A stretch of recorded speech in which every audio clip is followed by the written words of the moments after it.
Halo,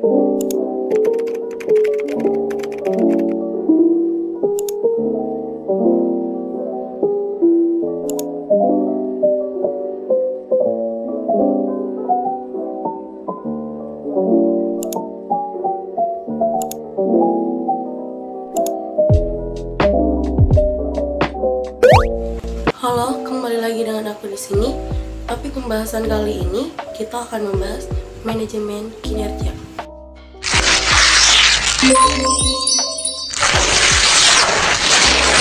Setiap pimpinan harus memastikan kinerja dari setiap jajaran di bawahnya agar produktif dan tercapai sasaran perusahaan. Untuk itu, pimpinan harus secara konsisten mengelola SDM dalam kegiatan operasional secara efektif dan produktif.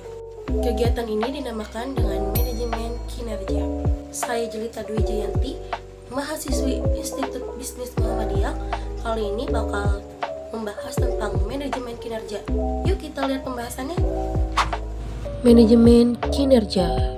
Manajemen kinerja adalah suatu pendekatan yang digunakan oleh organisasi untuk mengelola kinerja karyawan agar sesuai dengan tujuan organisasi.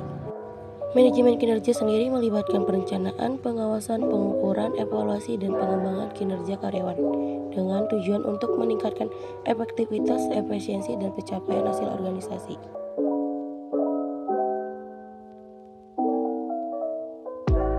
Tujuan manajemen kinerja yaitu untuk meningkatkan kinerja karyawan, mengidentifikasi kekuatan dan kelemahan karyawan, mengarahkan karyawan untuk mencapai tujuan organisasi, meningkatkan komunikasi antara manajemen dan karyawan, dan memberikan umpan balik yang konstruktif agar karyawan dapat tumbuh dan berkembang secara profesional.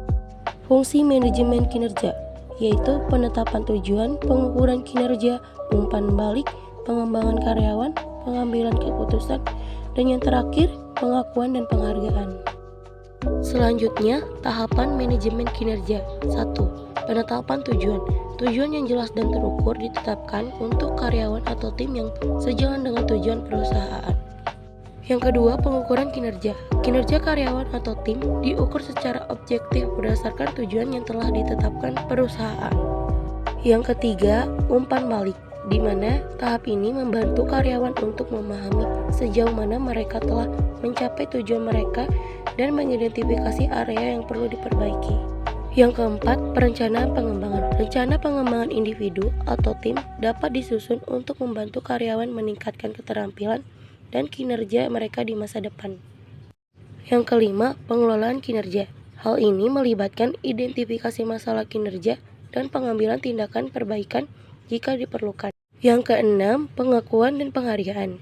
Hal ini sangat penting bagi manajemen kinerja, yaitu berupa penghargaan, insentif, promosi, dan bentuk pengakuan yang lain dapat memotivasi karyawan untuk terus meningkatkan kinerja mereka. Kemudian, aspek terkait manajemen kinerja, yaitu penetapan tujuan dan sasaran, perencanaan kinerja, pengawasan dan monitoring, evaluasi kinerja, pengembangan kinerja, pengakuan dan penghargaan, dan yang terakhir, manajemen kinerja yang berkesinambungan.